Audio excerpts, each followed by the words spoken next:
네, 어제 그 결혼식을 제가 다녀왔거든요. 그 예전 그 사역지에서 그 청년부를 맡았을 때 그때 한 청년이었던 사람의 결혼식이었습니다.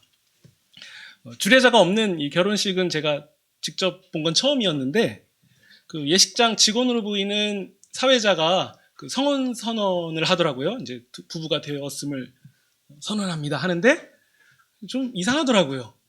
관련이 없어 보이는 사람 같은데 성혼 선언을 한다는 게 좀 이상했는데요. 아무튼 예식장은 굉장히 그 휘황찬란했고요. 정갈하고 또 그 코스 요리가 나오는 그런 곳이었어요. 근데 무엇보다도 그날 이제 탄생하는 부부가 가장 그 큰 관심사였겠죠. 하객으로 이렇게 같이 왔던 한 권사님이 저한테 그런 말씀을 하셨어요. 요즘 이 결혼하는 젊은 부부들은 특히 그 신부가 표정이 가장 좋았다고 그 말씀을 하시는데, 그러니까 예전 결혼식하고 비교하시는 거예요. 예전 결혼식 때는 그 신부가, 그러니까 본인 얘기를 하시는 것 같아요. 그 신부가 저렇게 한박 웃음을 지을 수가 없었대요. 물론 그날이 기쁘지 않아서 그런 게 아니라 분명 기쁜 날인데 뭔가 좀 웃으면 안 될 것 같고, 그리고 그 친정을 떠나는 것 같은, 물론 결혼하고 다시 갈 거지만 떠나는 것 같은 그런 생각이 들어서 그런지 어떤 면에서는 조금 슬프기도 하고 뭐 그런 분위기였다는 말씀을 하셨어요. 그러면서 요즘처럼 저렇게 환하게 신부가 해벌쭉하게 뭐 그렇게 크게 막 웃는 한박 웃음을 계속 신부가 짓지는 않았다는 거예요. 오히려 신랑만 웃었다는 건데요. 물론 이제 그게 옛날 생각이라는 말씀을 이렇게 하시면서 하셨는데요.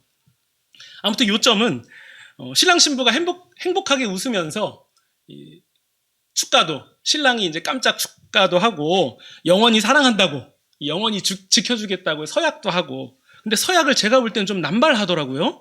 너무 많이 이렇게 얘기를 하는데, 여러분 이 남발이라는 단어 주의 깊게 들으셨겠지만, 네, 결혼한 지 뭐 십수년까지 갈 것도 없습니다. 2년 차만 돼도 네, 그런 장면, 그런 서약의 순간을 보면 아이고 참 좋을 때다. 네, 지금 당장은 영원히 지켜줄 것 같지? 저렇게 맹세한 거 다 그대로 될 것 같지? 조금만 같이 살아봐라. 이제 치약 짜가지고선 올려놓은 것만 보고도 이제부터 전쟁 시작이다. 네, 지금은 영원히 안 싸우고 하하호호 할 것 같지? 네, 이런 마음을 다들 하나씩 이 마음에 갖고 계신 것 같아요. 근데 이런 식의 우스갯소리에 여러분은 공감하십니까? 네, 이렇게 대답을 안 하셔야지 맞아요. 공감을 이렇게 드러내시면 그다음부터 이제 사이가 안 좋아집니다. 네. 그러면 결혼식 날에는 그렇게 맹세하고 서약하고 이렇게 남발하는데, 그러면 여기서 질문. 여러분 왜 변했을까요? 그때는 그렇게 한박 웃음을 짓고 사람들의 박수와 축하를 받으면서 이 사람만을 사랑한다고, 영원히 변하지 않을 거라고, 지켜줄 거라고 다 해놓고서는 왜 마음이 변할까요? 이것도 대답하시면 안 됩니다. 가정의 평화가 깨집니다. 근데 어디까지나 사람이 변하지 않는 게 어디 결혼뿐이겠습니까? 내가 정말 아끼는 신발이 있다가도 새로운 신발이 나타나면 그 신발에게 마음을 뺏기기도 하고요. 또 휴대폰을 막 바꾸면 이 휴대폰 막 천년 만년 쓸 것 같지만 한 몇 주만 지나면 금방 소파나 침대에 던지는 나를 발견하게 됩니다. 마음이 변한 거예요. 옷도 마찬가지고 장신구도 그렇고 특히 뭐 문신 같은 것도 마찬가지죠. 당장 그거 하면 되게 멋있을 것 같지만 그래서 막 전신에 막 휘황찬란하게 두르고 싶겠지만, 근데 문제는 사람의 마음이 변한다는 거예요.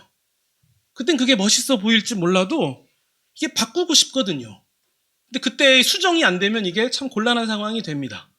사람의 마음이 바뀐다는 것을 간과하고 그때의 마음 하나로만 그런 것들을 하는 거죠. 물론 눈썹 문신은 예외입니다. 네. 근데 어디 이런 것들 뿐이겠습니까? 우리 사람은 작정하고 결심을 하는 것도 바뀌어요. 이렇게 하겠다, 이렇게 마음 먹겠다 하는 것도 바뀌더라고요. 새해가 될 때마다 하는 3가지 약속이 있잖아요. 금주, 금연, 다이어트. 근데 이제 금방 깨져요. 그래서 마음을 다시 먹죠. 우리에게는 새해가 2번 있다. 그래서 구정에 한 번 더 결심하지만 신정에 못하면 구정에도 못하는 게 진리더라고요. 네. 결정할 때, 또 결혼할 때, 또 여러 가지 상황에서 나는 마음을 먹고 결정하지만 변합니다. 오래전에 어떤 한 CF에서 이런 얘기 했잖아요. 어떻게 사랑이 변하니? 근데 사랑도 변하더라고요. 제가 이런 변하는 얘기를 왜 했냐면요. 오늘 우리가 함께 나눈 본문에도요, 이와 비슷한 부분이 있어요. 우리가 그동안 출애굽기를 쭉 보면서 우리가 10가지 재앙을 한번 봤잖아요. 정확히 말하면 우리 지난 시간에는 10번째 재앙이 일어날 것을 예고하는 본문까지 우리가 함께 봤습니다. 그리고 드디어 이제 10번째 재앙이 일어나는 밤이 왔습니다. 그 재앙은 그 애굽 안에서 나는 첫 번째 것, 그 바로 왕의 아들이든 혹은 짐승의 첫 새끼든 혹은 노예의 자식들이든 누구든 상관없이 계층도 상관없이 첫 번째 난 것을 하나님이 다 걷어가시겠다라는 심판이었어요. 근데 이때 하나님은요, 그 심판이 일어나기 전에 이스라엘 백성에게 하시는 말씀이 있어요. 그게 뭐냐면요, 특이한 식사를 해라. 네. 그것은 가축 중에서 1년 된 흠없는 양이나 혹은 어린 양, 어린 염소를 잡아다가 이제 구워 먹는 거예요. 근데 복장이 굉장히 특이합니다. 먹을 때 편하게 먹는 게 아니라 허리에 띠를 띠고 신발을 신고 그리고 손에 지팡이를 든 채로, 그러니까 지팡이를 들었다는 건 먼 여행을 떠난다는 얘기예요. 네, 그런 복장을 하고서는 급히 서둘러서 먹는 그런 식사를 하라고 명령하신 거예요. 게다가 먹을 때 보통 이렇게 누룩을 넣어서 만드는 빵에도 누룩을 넣지 마라. 네, 이 의미는요, 누룩을 넣어서 부풀 시간, 그 기다릴 여유도 없다는 거예요. 그것도 넣지 말고 그냥 음식해서 먹으라는 거예요. 숙성될 시간을 안 주는 거죠. 그리고 식사를 마치자마자 지체할 틈도 없이 서둘러서 빨리 떠날 복장을 착용한 상태로 먹는 거니까, 네, 왜 하나님이 이런 급한 식사를 명령하셨는지 우리는 대충 알겠지만 당시 사람들은 좀 의아했을 거예요. 혹시 이거 식사 마치면 우리가 떠나나? 이런 생각도 했을지 모릅니다. 그리고요, 중요한 것은요, 그때 그 먹으려고 잡았던 양에서 나오는 피를 좌우 설주와 그리고 임방에다가, 문 하면 우리가 이렇게 네모를 생각하잖아요. 그러니까 맨 바닥 빼고 위를 다 그 짐승의 피를 바르는 거예요. 그래서 하나님이 그 애굽의 그날 밤에 장자를 치러 오실 때 그 피를 보고 그 집의 문은 넘어가시겠다. 그 가운데 죽음의 사신이 들어가지 않는다. 이것을 약속하셨어요. 그래서 그대로 행하는 그 가정에는 심판이 없을 것이다. 하나님은 이스라엘에게 이 일을 규례로 삼아서 이스라엘 백성과 그 자손이 영원히 지키라고 말씀하셨습니다. 이게 무슨 절이죠? 네, 유월절입니다. 우리가 알고 있는 유월절이 바로 이거예요. 너물 너물 월, 이 한자를 써서 우리는 유월절이라고 부르는데요. 넘어가는 날이에요, 말 그대로. 죽음의 사신이 그 집을 넘어간다. 네. 그래서 애굽에 있는 이스라엘 자손의 집을 넘어서 우리 집이 구원받았다, 이런 의미예요. 그래서 하나님이 이 유월절을 기점으로 달력의 첫 번째 달을 삼아라 라고 그 시간까지 바꿔주실 정도로 굉장히 중요한 날이 됐습니다. 네. 근데 그날 밤에요, 바로왕은 여전히 완악했어요. 네, 바꿀 마음이 없었습니다. 하나님은 애굽 가운데로 들어가셔서 그 애굽의 첫 것을 싹 걷어가시죠. 물론 바로의 첫째 아들도 데려감을 당했습니다. 그러자 바로가 어떻게 되냐면요, 마음이 변해요. 자기가 그런 재앙을 겪고 나니까 마음이 바뀝니다. 그래서 너희들 광야에 가서 너희들이 원하는 그 여호와 하나님께 제사 지내라 라고 말해요.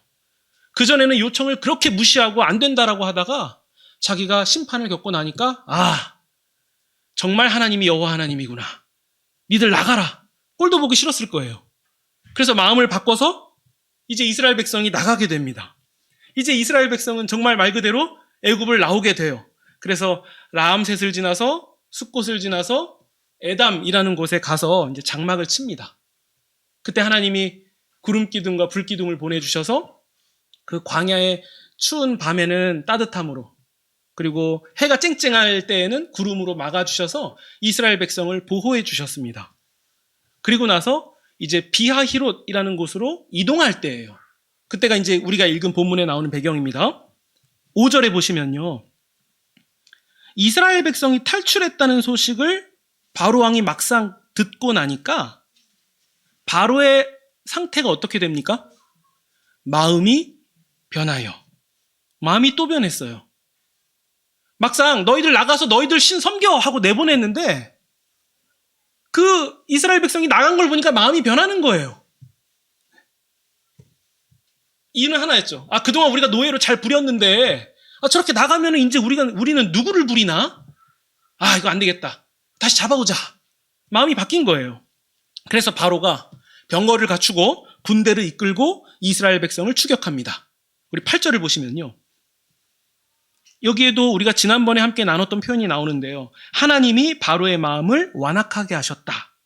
이 말은 우리가 나눈 것처럼 문자 그대로 하나님이 바로의 어떤 자유로운 의지를 빼앗아서 바로를 악하게 만드셨다라는 얘기가 아니라 하나님이 완악한 바로를 그냥 두셨다라는 표현이에요.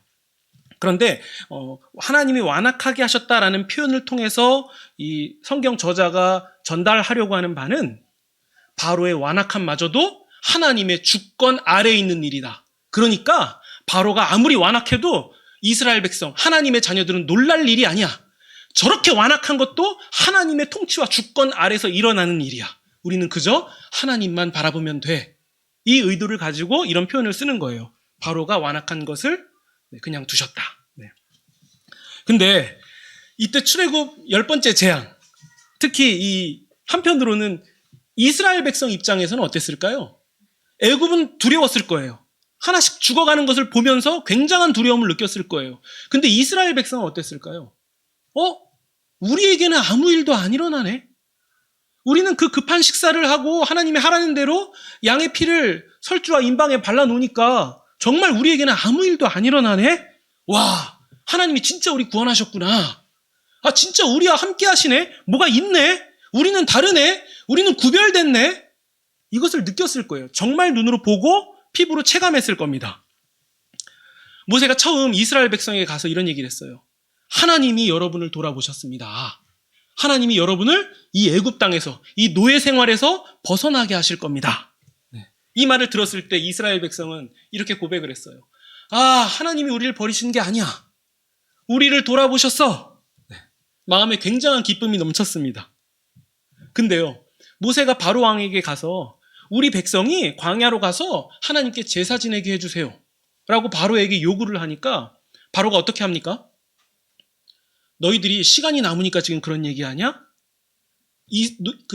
이스라엘 노예들이 하는 일을 더 힘들게 해. 재료도 주지 마. 전에 만들던 생산량은 똑같이 맞춰. 이렇게 하니까 그때 이스라엘 백성이 그 바로에게 그 말을 전한 모세와 아론을 보고서는 이렇게 얘기를 합니다. 하나님께서 저 모세와 아론에게 벌을 내려주시면 좋겠습니다. 저 사람들이 저런 얘기하니까 우리가 이렇게 힘든 상황을 겪게 되는 거 아닙니까? 이제 우리가 바로와 애굽 사람들의 눈 바깥에 놨습니다. 우리는 정말 큰일 났습니다.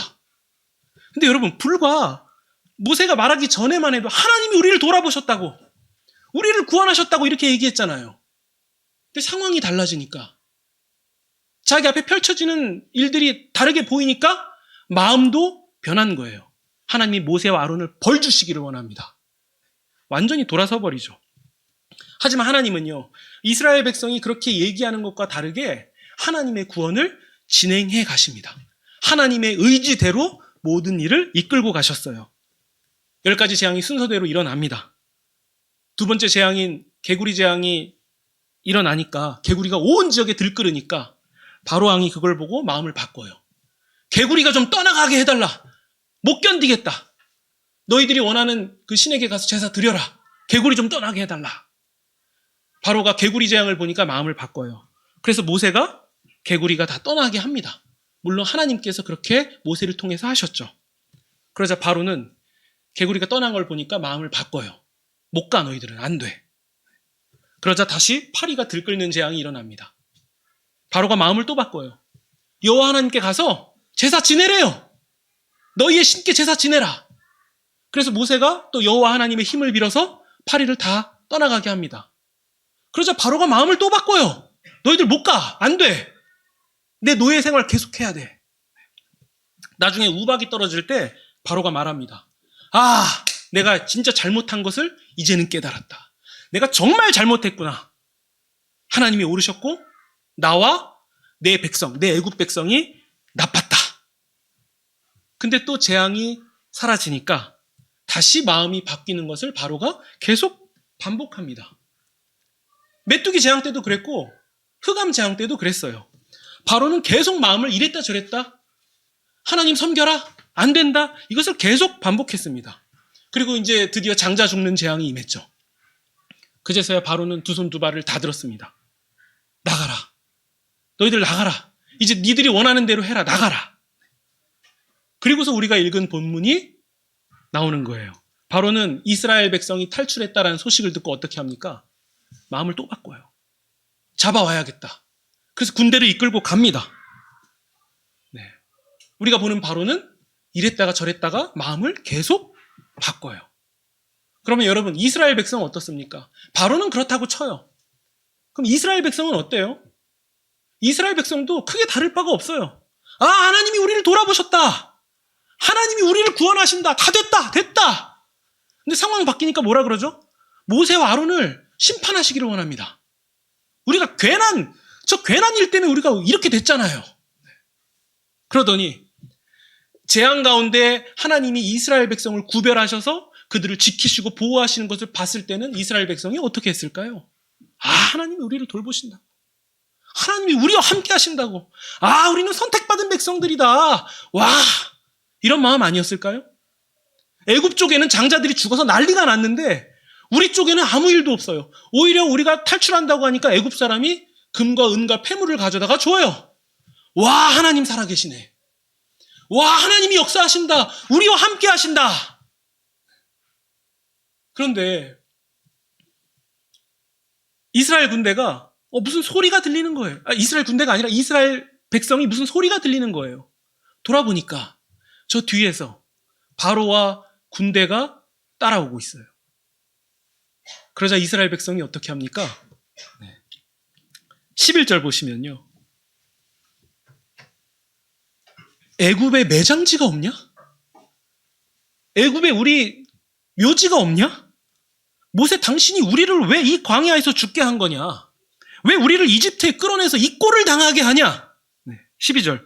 우리가 내버려 두라고 우리가 애굽 사람을 섬기겠다고 하지 않았냐? 애굽 사람을 섬기는 것이 광야에서 죽는 것보다 낫다. 이게 이스라엘 백성이 하는 말이에요. 마음이 바뀐 거예요. 마음이 바뀌었어요. 근데 원래 처음엔 안 그랬잖아요. 하나님이 우리를 돌아보셨다면서요. 하나님이 역사하신다고, 우리를 살피셨다고 하는 말에 머리를 숙여서 몸을 굽혀서 하나님께 경배를 드렸습니다. 유월절 식사도 잘 따라했어요. 하나님이 말씀하신 대로 설주와 인방에 어린 양의 피도 발랐어요. 만약 그렇게 하지 않았다면, 하나님 말씀을 따르지 않았다면 어떻게 됐겠습니까? 애굽 사람도 그 유월절 그 밤에 장자가 죽는 것을 경험하고 똑같이 통곡했겠죠. 근데 이스라엘은 그러지 않았어요. 하나님 말씀을 잘 따랐다라는 증거예요. 근데 뭐가 달라졌죠? 마음이 변한 거예요. 우리를 돌아보셨다라는 그 고백, 그때 그 마음이 변한 거예요. 하나님이 함께 하실 줄 알았다. 근데 지금은 아니다. 마치 바로처럼 이랬다가 저랬다가 똑같이 바뀌는 모습이었던 거죠. 이제 우리 얘기해 볼까요? 우리의 마음은 어떻습니까? 우리 인생 어느 과거 한 시점에서 우리는 하나님을 구주로 고백하고 또 믿음을 가졌던 순간이 분명히 있었을 거예요. 소위 이런 표현 쓰잖아요. 뜨겁다고. 하나님을 향한 마음이 뜨거울 때도 있었잖아요. 하나님의 크고 놀라우심을 찬양하면서 감사할 때도 있었습니다. 근데 지금은 어떻습니까? 우리는 믿음을 고백한 그때 그 순간부터 지금까지 흔들림 없이, 변함 없이 하나님을 향한 마음을 잘 간직하고 있었습니까? 지금도 여전히 가지고 있습니까? 이스라엘 백성이나 바로왕이나 이쪽 저쪽 뭐 할 거 없이 언제는 찬송하다가 언제는 불신앙의 말을 내뱉기도 하고, 사실 엄격히 말하면 우리는 바로왕을 지적할 입장이 못 되는 거 아닙니까? 이스라엘 백성을 비난할 입장이 못 되는 거는 아니냐는 거예요. 왜죠? 우리의 마음도 변하니까요. 변했으니까요. 변할 거니까요. 그러니까 사실 설교의 결론으로 여러분 그러니까 마음 변하지 마세요. 이렇게 얘기하면 간단해요. 그런데 그게 됩니까? 그게 가능해요? 우리가 정말 굳은 결심을 안 해봐서 그런 겁니까? 그거 아니잖아요. 갈대마냥 이리 누웠다가 저리 누웠다가 안 변해야지. 안 변해야지. 근데 그게 안 되더라고요. 만약에 그게 우리의 결심대로 잘 된다면 우리는 애초에 이런 고민 자체를 하지 않을 거예요. 그냥 결심한 대로 되니까요. 근데 우리는 믿음뿐만 아니라 우리 삶에 있는 모든 영역에서 우리가 마음 먹은 대로 되지 않는다는 것을 너무도 많이 경험해 왔고 지금도 여전히 그럴 거예요. 그러니까요. 우리는 좋든 싫든 이 사실 하나를 인정해야 됩니다. 나는 변한다. 내 마음은 자꾸만 변한다. 내 결단, 내 입장, 내 마음, 심지어 내 믿음. 아, 나는 변하는구나. 그래서 나에게는 이거 도무지 답이 없는 거구나. 나는 내가 나 스스로를 어떻게 할 수 없는 존재구나.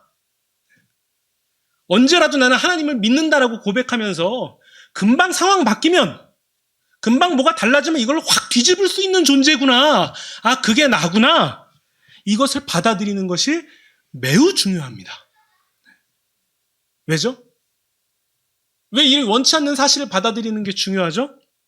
왜냐하면요, 이 사실 가운데 우리가 깨닫게 되는 진리가 하나 있기 때문이에요.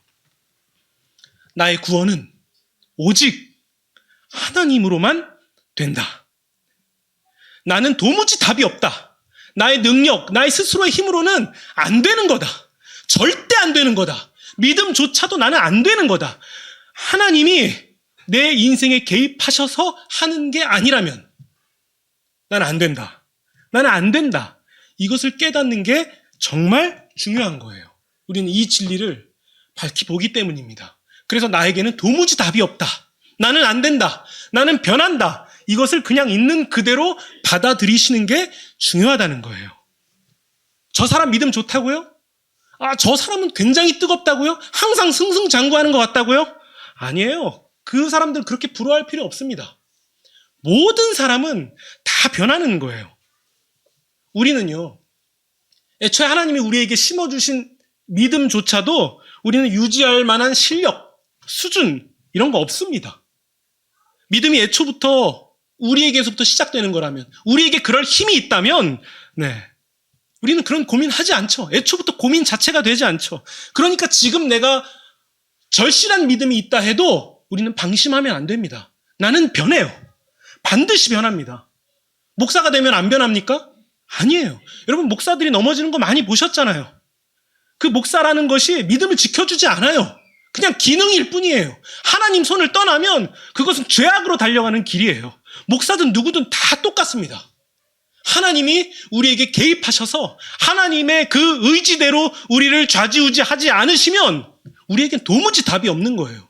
여러분, 이게 아이러니하게도 이게 소망이에요. 여러분, 구원의 근거, 믿음의 근거가 우리에게 있다면 어떻게 되겠습니까? 그 불확실함을 우리의 안전함, 우리의 삶, 혹은 우리의 구원, 이것을 우리가 확신할 수 있습니까? 우리는 언제든지 변하는데요. 우리는 얄팍하고 변하고 간사하지만 우리를 사랑하시는 하나님이 결코 변하지 않으시기 때문에 그 변하지 않으시는 하나님을 의지하여서 우리는 우리의 구원을 확신할 수 있는 거예요. 그래서 누군가가 여러분에게 예수님 믿으시냐고, 여러분 구원받은 거 확신하시냐고, 천국 백성임을 여러분은 확신할 수 있냐고 물어본다면 우리는 확신할 수 있는 거예요. 당당하게 할 수 있어요. 왜죠? 결코 변하지 않으시는 그 하나님을 확신하는 그 확신으로 우리가 고백하기 때문이에요. 믿음의 근거를 자꾸 우리에게 두시면 안 됩니다. 목사에게 둬서도 안 돼요. 다른 사람에게 둬서도 안 됩니다. 나에게 개입하시는, 나를 포기하지 않으시는, 나와 함께 하시는 그 하나님께 두는 확신이 아니라면, 그 하나님께로부터 오는 구원이 아니라면 우리에겐 도무지 답이 없다. 이것이 우리가 드릴 수 있는 진실한 신앙 고백이에요. 오직 하나님이 하신다. 여러분, 이게 구원입니다. 오직 하나님이 하신다. 그래서 여러분, 신자는요, 우리가 흔들릴 때, 한편으로는 우리가 흔들릴 때 불안하기도 하겠지만, 우리는 흔들려도 불안하지 않을 이유가 있다면, 우리를 구원하시는 하나님은 결코 흔들리지 않으시기 때문이에요. 우리가 그것을 바라보시면 좋겠습니다. 하나님은 흔들리지 않으신다. 나에게 불신앙의 말들이 나오고 내가 하나님을 원망한다 할지라도 한편으로 우리는 감사할 수 있고 이런 것이 하나도 없다고 고백할 수 있는 것은 나를 포기하지 않으시는 하나님은 늘 그 자리 그대로 계셨기 때문이다. 이것이 우리의 신앙 고백입니다. 우리 4절 보시면요. 바로가 완악하여 이스라엘 사람들을 추격하는 것을 통해서 누가요? 내가 사람들이 나를 여호와인 줄 알게 하리라. 이거 누가 하시는 일입니까? 하나님이 하시는 일이에요. 믿음 없는 자들이, 그 원망하는 이스라엘 백성이 물이 갈라져서 마른 땅이 된 바다를 지나가게 하시는 분, 그분이 누굽니까? 하나님이신 거예요. 하나님이 그 일을 하셨습니다. 그렇다면 꼭 명심하시기 바랍니다. 우리의 구원은 누가 이루시는 겁니까? 네, 하나님이 하시는 일이에요. 여기에 자꾸 이상한 것을 끼워 넣으면 그때는 틀린 거예요. 어느 누구도 개입될 수 없어요. 목사가 할 수 있는 일이 아니에요. 세상에 어느 유명한 사람이 개입해서 할 수 있는 일이 아닙니다. 오직 하나님이 내 인생에 개입하셔야 돼요. 하나님이 이루시는 일이어야만 합니다. 그렇기 때문에 여러분, 도무지 답이 없는 내가, 도무지 답이 없는 우리가 안전하다고, 안심할 수 있다고, 구원받았다고 확신할 수 있는 이유, 오직 하나님. 이것 외에 다른 내용들로 결코 흔들리지 않으시기를 바랍니다. 예수님이요, 제자들과 배를 타고 가시는 상황이었어요. 예수님은 주무시더라고요. 근데 너무 거센 풍랑이 일어났어요. 그냥 일반 사람들도 아니라 어부인 제자들이 볼 때에도 야, 이거 우리 죽을 수 있겠다라는 판단을 했습니다. 제자들이 이대로는 안 되겠는 거예요. 그래서 배에서 주무시고 계신 예수님을 깨웠습니다. 주님, 살려주십시오. 성경 표현 그대로 하면 우리를 구원해 주십시오. 우리가 죽게 됐습니다. 이게 바다에 노련한 어부들이 했던 말이에요. 그 상황이 굉장히 심각한 거였죠. 그냥 엄살이 아니었던 거예요. 예수님은 제자들의 믿음 없음을 보시고 바람과 바다를 잔잔하게 하셨습니다. 예수님이 무엇을 보셨냐면 제자들의 믿음 없음을 보시고 제자들을 구원하셨습니다. 그러면 여러분, 도무지 답 없는 우리에게 답이 있는 거예요. 답이 있어요. 뭐죠? 예수님을 찾는 거예요. 우리의 삶의 어떤 상황, 그것이 얼마나 극한 상황이라 할지라도, 죽을 것 같을지라도 예수님, 우리를 구원해 주십시오. 이 한마디면 사실상 우리는 안전한 거예요. 그 배는 흔들리고 있었지만, 누가 봐도 죽을 것 같았지만 예수님과 함께 탄 배라면 아무리 흔들려도 그 배는 안전한 거예요. 우리 인생도 마찬가지입니다. 내가 볼 땐 내 인생이 최악인 것 같을 수도 있고 너무 흔들려서 죽을 것 같을 수도 있겠지만요.